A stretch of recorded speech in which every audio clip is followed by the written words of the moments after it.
नमस्कार दोस्तों, स्वागत है आप सभी का सुपर आईएएस पर। आरबीआई के द्वारा रिसेंटली लॉन्च किया गया सेंट्रल बैंक डिजिटल करेंसी को लेकर एक बहुत ही शानदार खबर सामने आई है। जिस दिन इसको लॉन्च किया गया था उसके अगले ही दिन इस पर्टिकुलर ई रूपी के माध्यम से 48 डील्स को अंजाम दिया गया था, जिनकी वैल्यू अप्रोक्सीमेटली 275 करोड़ की है। आप लोग यहाँ पे देख पाएंगे, द हिंदू बिजनेस लाइन की ये वाली न्यूज है। Banks trade ₹275 crore of gilts via e rupee on first day of CBDC launch. तो सबसे पहले तो हम लोग बात करने वाले हैं कि व्हाट एग्जैक्टली इज सीबीडीसी, किस तरीके से ये क्रिप्टो करेंसी से अलग है, किस तरीके से ये डिजिटल मनी से अलग है, और ये जो यहाँ पे डील्स हुई हैं, जो 48 डील्स को अंजाम दिया गया है, ये कौन सी डील्स हैं और इसके अलावा क्या क्या फायदे हैं जिसके चलते आरबीआई ने सीबीडीसी को लॉन्च किया है। आइए शुरू करते हैं दोस्तों मेरे साथ। मेरा नाम है अनिरुद्ध। यदि आप लोग इस लेक्चर की पीडीएफ को डाउनलोड करना चाहते हैं तो यहां पर दिए गए टेलीग्राम चैनल के माध्यम से कर सकते हैं। ऑल राइट, तो सबसे पहले अगर हम लोग सीबीडीसी के बारे में बात करें तो सीबीडीसी बेसिकली जो हम लोग पेपर करेंसी देखते हैं उसकी डिजिटल फॉर्म है। जैसे आप लोग देखते हैं 100 रुपए का नोट हुआ, 200 रुपए का नोट हुआ, 500 का नोट हुआ, 2000 का नोट हुआ, ये उसी का एक डिजिटल फॉर्म है। लेकिन इसकी सबसे बड़ी विशेषता जो कि इसको अलग करती है क्रिप्टो करेंसी से वो ये है कि क्रिप्टो करेंसीज बेसिकली ऑपरेट करती हैं एक रेगुलेटरी वैक्यूम में, यानी कि उनको रेगुलेट करने के लिए कोई सेंट्रल बैंक नहीं है, कोई अंतरराष्ट्रीय संस्था नहीं है, तो बेसिकली उनके ऊपर किसी प्रकार का कोई रेगुलेशन नहीं है। उसकी तुलना में अगर हम लोग सीबीडीसीज की बात करते हैं तो ये लीगल टेंडर्स हैं which are issued and backed by a central bank, यानी कि किसी देश का जो सेंट्रल बैंक होगा, जो कि इंडिया के केस में आरबीआई है, वो इसको इशू करेगा और वो इसकी लायबिलिटी को भी लेगा। अगर हम इसको और आसान भाषा में कहें तो this is exactly same as a fiat currency and it is also exchangeable 1-to-1 with the fiat currency. Fiat currency जैसे कि हमारी जो नेशनल करेंसी होती है, जैसे मैंने आपको बताया 100 रुपए, 200 रुपए, 500, 2000 के जो नोट्स हैं, बिल्कुल उसकी तरह ही मानी जाएगी और उसके साथ आप इसको एक्सचेंज भी कर सकते हैं। बस ये पेपर फॉर्म में नहीं होगी, ये केवल एक डिजिटल फॉर्म में आपको देखने को मिल जाएगी। और सीबीडीसी को स्टोर करने के लिए स्पेशल टाइप के वॉलेट्स भी बनाए जाएंगे जो कि ब्लॉकचेन से बैक्ड होंगे। द डिजिटल फिएट करेंसी और the CBDC can be transacted using wallets which will be backed by blockchain. Crypto से तो इसका डिफरेंस हमें समझ आ गया, लेकिन what about it's difference from digital money. So normally आप लोग देखते हैं, आप कई सारी एप्स यूज करते हैं जिसमें कि आपको वॉलेट्स देखने को मिलते हैं, जैसे कि अमेजॉन का वॉलेट हुआ, पेटीएम का वॉलेट हुआ, और भी कई सारी एप्स होंगी जिसमें आपको वॉलेट देखने को मिलेगा।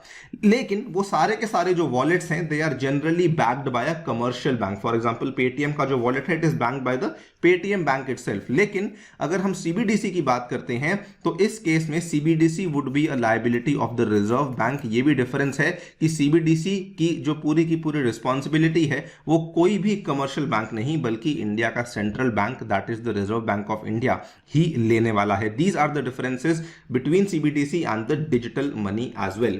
Now, जब सरकार ने ये अनाउंस किया कि हम लोग सीबीडीसी को लॉन्च करने वाले हैं तो उन्होंने 9 बैंक्स को आइडेंटिफाई किया था जो कि इस सीबीडीसी के पायलट लॉन्च में हिस्सा लेने वाले हैं, जिसमें कि आपका SBI, bank of Baroda, union bank of India, HDFC bank, ICICI bank, Kotak Mahindra bank, yes bank, IDFC first bank और एचएसबीसी बैंक को चुना गया था। और उसके बाद ये खबर सामने आती है कि ये वाले जो 9 बैंक्स को चुना गया था इनके द्वारा 275 करोड़ के जो गिल्ट बॉन्ड्स होते हैं उनकी ट्रांजैक्शन की गई थी वाया ई रूपी। गिल्ट बॉन्ड्स क्या होते हैं? ये बेसिकली ऐसे बॉन्ड्स होते हैं जो कि मेनली गवर्नमेंट सिक्योरिटीज में इन्वेस्ट करते हैं और ये उन निवेशकों के द्वारा प्रेफर करे जाते हैं जो कि रिस्क अवर्स होते हैं and who wish to invest in the shadow of the secure government bonds. इन्हीं पर्टिकुलर बॉन्ड्स में 275 करोड़ की ट्रांजैक्शन को देखने को मिला था वाया द डिजिटल और the E rupee on the first day of the launch of the CBDC. इसकी भी यहां पे जानकारी सामने पेश करी गई है, जिसमें जो पहले वाला बॉन्ड था जिसकी मैच्योरिटी 2027 में होने वाली है, जिसमें जो कूपन रेट है 7.38% था, that bond was traded 24 times. जो बॉन्ड 2032 में मैच्योर होने वाला है जिसका कूपन रेट 6.54% है उसको ट्रेड किया गया था एक बार, और जो बॉन्ड 7.26% कूपन रेट पे है जो कि 2032 में मैच्योर होने वाला है इसको ट्रेड किया गया था 23 टाइम्स। ये डेटा यहां पे दिया गया था क्लियरिंग कॉरपोरेशन ऑफ इंडिया के द्वारा। जो सीसीआई है इसको एस्टैब्लिश किया गया था 2001 में, जो कि बेसिकली इंडिया में होने वाली जो भी ट्रांजैक्शंस हैं बॉन्ड्स को लेकर, गवर्नमेंट सिक्योरिटीज को लेकर, डेरिवेटिव मार्केट्स को लेकर, उनको सेटलमेंट करने का काम करती है।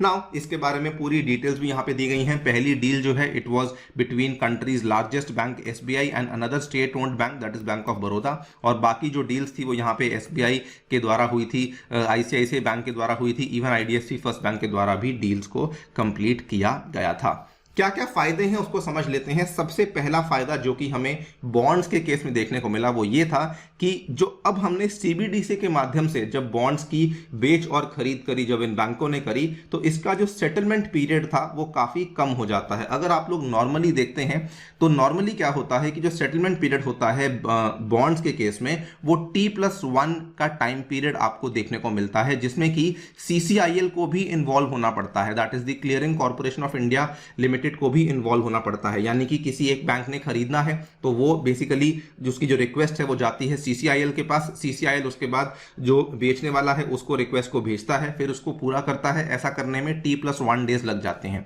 लेकिन सीबीडीसी के केस में a bank is basically trading with another bank directly, यानी कि आपने इंटर बैंक ट्रांसफर्स को और इंटर बैंक ट्रांजैक्शंस को काफी आसान कर दिया है, काफी क्विक कर दिया है। तो सेटलमेंट यहां पे बन जाता है T+0 का, and it is delivery on payment unlike the regular G Sec trades on CCIL, जहां पर आपको T+1 का टाइम लग जाता है। तो पहला फायदा तो ये है कि बॉन्ड ट्रेडिंग में आपका समय काफी बचेगा, एंड सीसीआईएल का यहां पे कोई एक्चुअल में कोई रोल होने वाला ही नहीं है। The settlement is not conducted by CCIL. Yes, CCIL उन सेटलमेंट्स को ट्रैक जरूर करेगा, लेकिन सेटलमेंट को वो कंडक्ट यहां पे नहीं करने वाला है। इसके अलावा सबसे बड़े फायदे यहां पर ये भी होने वाले हैं कि इवेंचुअली हम लोग जो फिजिकल करेंसी को प्रिंट करने की जो कॉस्ट होती है, उसको हैंडल करने की जो कॉस्ट होती है, सॉइल्ड नोट्स को जो हैंडल करने की कॉस्ट होती है, उनका ट्रांसपोर्टेशन, उनका लॉजिस्टिक्स, उसके ऊपर जो हमारे खर्चे हैं वो काफी कम हो जाएंगे। बड़ी इसमें चीज ये भी है कि इंडिया ऑल्सो वांट्स कि लोग जो है वो क्रिप्टो करेंसी से दूर भागें, और इसीलिए सीबीडीसी को लॉन्च किया गया है। तो वो भी एक बड़ा बेनिफिट है, बिकॉज क्रिप्टो करेंसी आपको मालूम है कि उसके ऊपर किसी प्रकार का कोई रेगुलेटरी फ्रेमवर्क अवेलेबल नहीं है। Ultimately we want to bring a cultural shift towards virtual currency, और साथ ही में हम लोग ये भी चाहते हैं कि आने वाले टाइम में इसमें फाइनेंशियल इंक्लूजन का भी फायदा देखने को मिले, वित्तीय समावेश का फायदा देखने को मिले, because we want to push the informal economy into the formal zone so that better tax और रेगुलेटरी कंप्लायंस देखने को मिल सके। और आरबीआई का ये मानना है कि सीबीडीसी इसमें भी, इस दिशा में भी हमारी हेल्प कर पाएगा। एक मेजर चीज यहां पर यह भी है कि यह भी कहा जा रहा है कि सीबीडीसी जो है वो कहीं ना कहीं जो रुपये की इंटरनेशनलाइजेशन है उसमें भी बड़ा योगदान करने वाला है। यहां पर कहा जा रहा है कि जो सीबीडीसी का ट्रांसपेरेंट और fast cross border payments it will offer to the Indian industry, specially the small companies, ये उनको अपने गोल्स को जल्दी अचीव करने में हेल्प करेगा, और कहीं ना कहीं जो हमारा इंटरनेशनलाइजेशन ऑफ रुपी है उसमें भी हेल्प करेगा।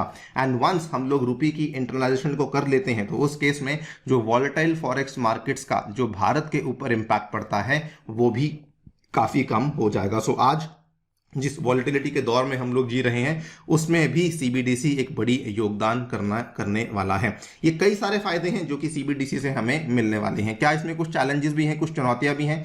तो देखिए, चुनौतियां तो बहुत सारी हैं, लेकिन इसमें जो सबसे बड़ी चुनौती जो कि कही गई है वो ये है, that is the risk to the privacy of users, given that the central bank could potentially end up handling an enormous amount of data regarding the user transaction. तो अगर इस चीज को ओवरकम कर लिया जाता है, इसका कोई समाधान निकाल लिया जाता है, उस केस में सीबीडीसी के जो फायदे हैं वो बहुत ही ज्यादा बड़े हो सकते हैं। आप लोग क्या सोचते हैं इस डेवलपमेंट के बारे में? डेफिनेटली बताइए हमें कमेंट सेक्शन में। आपको ये बता दूं कि India is not the only country to launch the central bank digital currency. कई सारी और कंट्रीज के द्वारा भी लॉन्च किया गया है, जैसे कि बहामास, नाइजीरिया, चाइना, उसके बाद कोरिया, स्वीडन, जमाइका, यूक्रेन, भी ऐसी कई सारी कंट्रीज हैं जो कि डिजिटल करेंसी को या तो टेस्ट कर रही हैं या फिर ऑलरेडी इनको लॉन्च कर चुकी हैं। जाने से पहले बताना चाहूंगा कि टेक्स्ट बुक दोस्तों आपके लिए लेकर आया है सुपर कोचिंग, जिसके चलते आप लोग अपने घर बैठ के इंडिया के टॉप यूपीएस इंस्टीट्यूट्स की मदद से यूजिंग अ सिंगल सब्सक्रिप्शन अपनी तैयारी को शुरू कर सकते हैं। इसमें आपको हमारे द्वारा भी लेक्चर्स और कोर्सेज अवेलेबल करवाए जाएंगे, which includes my comprehensive course on science and technology,